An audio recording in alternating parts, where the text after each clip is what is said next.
अस्सलाम वालेकुम नाजरीन, प्रोग्राम इन सेशन के साथ मैं हूं आसमा चौधरी। आपको खुश आमदेद कहते हैं। जिस तरह से पिछले एक हफ्ते से जो माजी की सियासत के हवाले से हकायक और इंकशाफात इस वक्त मंजर-ए-आम पे लाए जा रहे हैं, ब्रिगेडियर इम्तियाज की जबानी, और कहा जा रहा है कि 17 साल बाद उनकी जमीर ने उनको कहा कि वो अवाम के सामने हकायक लाएं कि सियासतदान किस किस्म की सरगर्मियों में मुलविस रहे हैं। आज के प्रोग्राम में हम बात करेंगे कि माजी का जो पेंडोरा बॉक्स इस वक्त खोला जा रहा है, इससे पाकिस्तान की मुल्की सियासत पर क्या असरात मुरतब होंगे, और जो बात की जा रही है कि सियासत में एजेंसीज का क्या किरदार रहा। और दूसरी जानिब आज जैसे पाकिस्तान मुस्लिम लीग नून की जानिब से एक प्रेस कॉन्फ्रेंस की गई और बाकायदा धुआंधार उसमें यह कहा गया कि गवर्नमेंट को वो 48 घंटे का अल्टीमेटम देते हैं कि ऐवान सदर के जो PMLN के खिलाफ साजिशों का मरकज इस वक्त बना दिया गया है उसको बंद किया जाए। आज के प्रोग्राम में इन्हीं कुछ इश्यूज पे बात करेंगे कि ये इस वक्त जो माजी की सियासत हम सबको सामने नजर आ रही है, इसके पाकिस्तान की सियासत पे असरात क्या होंगे और ये पाकिस्तान को किस तरफ ले जाएगी। हमारे साथ स्टूडियोज में हमारे मौजूद मेहमान मौजूद हैं, इनका तारुफ हम आपसे कराते हैं। तो हमारे साथ तशरीफ रखते हैं सेनेटर फैसल रजा आबदी साहब, पोलिटिकल सेक्रेटरी हैं सदर पाकिस्तान सदर आसिफ अली जरदारी साहब के। आपसे तशरीफ रखते हैं मोहम्मद हनीफ अब्बासी साहब, रुकन कौमी असम्बली हैं, पाकिस्तान मुस्लिम लीग नून के सीनियर रहनुमा हैं और चेयरमैन कायमा कमेटी बराए पॉपुलेशन वेलफेयर।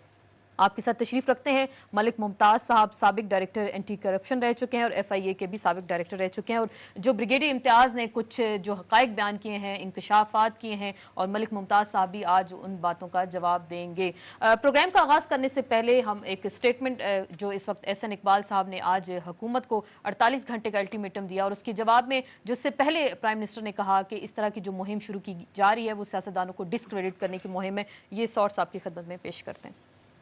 मैं पीपल्स पार्टी के लोगों को भी बताना चाहता हूं, हमें मालूम है, हमें ऐवान सदर तक वो सारे जो रास्ते मालूम है कि जो इस कैंपेन के पीछे कर रहे हैं, और मैंने कहा है कि इस रास्ते को अगर बंद ना किया गया, 24 घंटे हम देते हैं, 48 घंटे देते हैं, अगर इस सिलसिले को बंद ना किया गया तो हम भी इसका भरपूर जवाब देना जानते हैं। इस वक्त एक एफर्ट हो रही है कि तमाम पॉलिटिकल जो लीडरशिप है उसको डिस्क्रेडिट किया जाए। तो किसी को तो मतलब अगर सारे ही डिस्क्रेडिट हो जाएंगे तो आप ये बताएं कि इस मुल्क का क्या फ्यूचर होगा।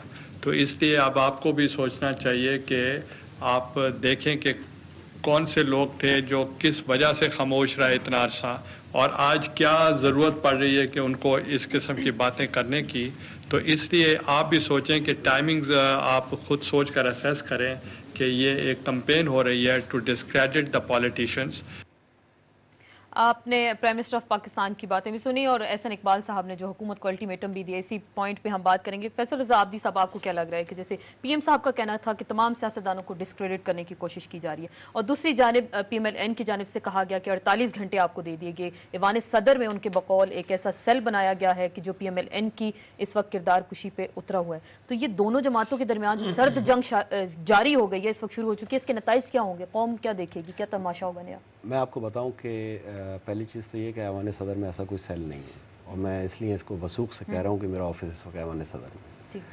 और दूसरी चीज़ ये कि SN इकबाल साहब की जो अभी इन्होंने बयान दिया उस पर वज़ीर आज़म साहब ने खुद स्टेटमेंट दे दिया, तो उसमें आपको तो वाज़े तौर पे ये अंदाज़ा हो गया होगा कि हमारा तो इस चीज़ से कोई ताल्लुक ही नहीं है। SN इकबाल साहब की जो स्टेटमेंट आपने सुनी, PMLN प्राइम मिनिस्टर पे वो कुछ नहीं कह रहे, वो बार बार वो कह रहे हैं कि ऐवान सदर में ऐसा मरकज बना दिया गया, सारी जिंदगी यही किया है कि ऐवान सदर की जानिब से ऐसी साजिशें शुरू की जा रही हैं। गुज़िश्ता 1.5 साल से वो यही कर रहे हैं कि वो ऐवान सदर को और वज़ीर आज़म में वज़ीर आज़म हाउस में खलीज लाने की कोशिश कर रहे हैं। वज़ीर आज़म साहब का ताल्लुक पाकिस्तान पीपल्स पार्टी से, और ऐवान सदर में इस वक्त पीपल्स पार्टी के कायद मौजूद हैं।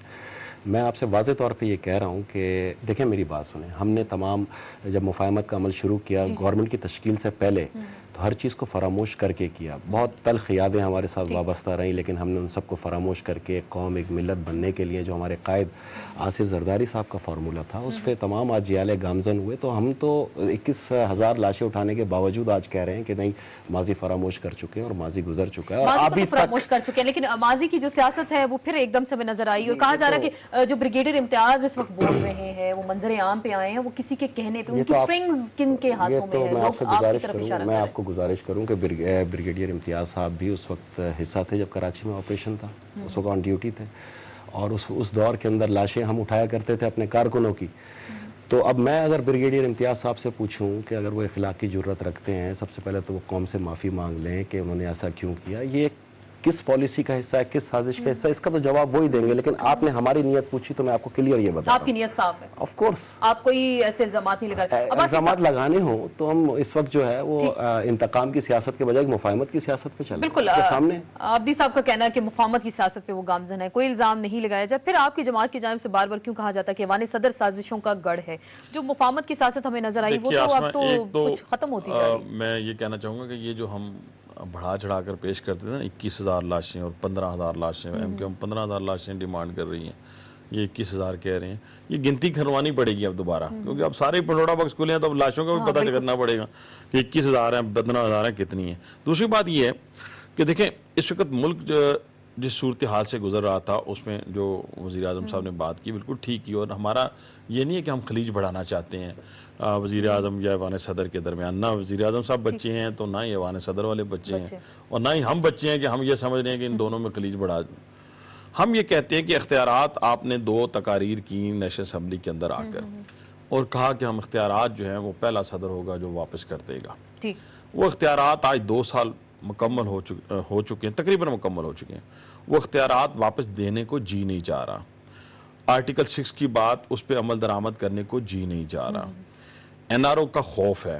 अब ये 2-3 चीजें थी, और हमेशा हुक्मरानों के इर्द गिर्द ऐसे लोग होते हैं जो उनको ये कहते हैं कि अगर हमने इसका तदारक ना किया और हमने बढ़ा चढ़ा कर ऐसी बातें ना की जिससे मुल्क में सियासी अनारकी पैदा हो। आप ये कह रहे हैं कि इनको बहुत सारे खौफ हैं एनआरओ का, गुड गवर्नेंस की अगर बात होती है, करप्शन के जो इश्यूज हैं। अब एमक्यूएम का बोलना या एमक्यूएम के साथ खड़े होना और एमक्यूएम की तनकीद, ये सारी क्योंकि हलीफ जमाते हैं और ये कोशिश ये कर रही हैं कि एक ही नुक्ता नजर है इनके पेश नजर। इनके तमाम वज़रा आपके तमाम चैनल्स पर आकर कह चुके हैं कि हम परवेज मुशर्रफ से इंतकाम नहीं लेंगे। हमने परवेज मुशर्रफ को माफ किया।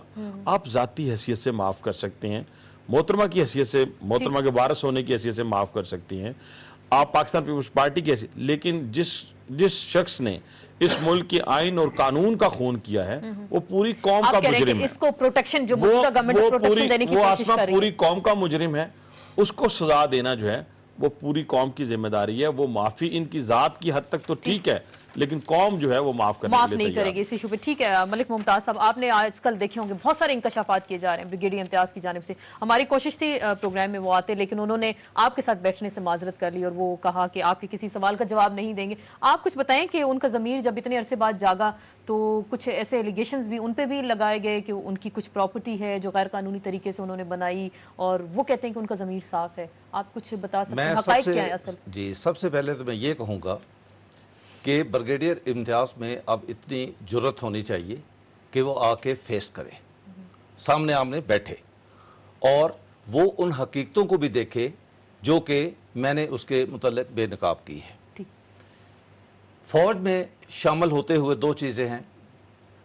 एक तो हलफ दिया जाता है, बल्कि किसी भी सिविल सर्वेंट को भी ये हलफ होता है कि सर्विस के दौरान उसके इल्म में जो सरकारी राज चीजें आएंगी वो अपनी सारी जिंदगी किसी भी गैर मुतल्लिका आदमी को नहीं बताएगा।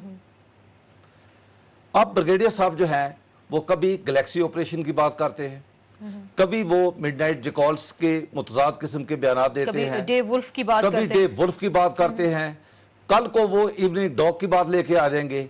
ये उनका बेकार बैठे हुए हैं और उनके पास और कोई काम नहीं है साजिशों के अलावा। आप कह रहे हैं कि साजिशों के अलावा कोई काम नहीं है, लेकिन ऐसा वक्त क्यों चुना गया और वो इतने अरसे बाद 17 साल पुराना किस्से जो है आवाम के सामने वो लेके आ रहे हैं, और वो किसने मजबूर किया? लोग ये जानना चाहते हैं कि उनकी स्ट्रिंग्स किसके हाथ में, कौन उनको पुश कर रहा है कि आप इस तरह की। आसमा, मेरा तल्लक पाकिस्तान पीपल्स पार्टी के साथ बतौर मेंबर बिल्कुल नहीं है। मैं इनका मेंबर नहीं, मैं इनका वेल विशर जरूर हूं, और वो आज का इनका मैं वेल विशर नहीं हूं।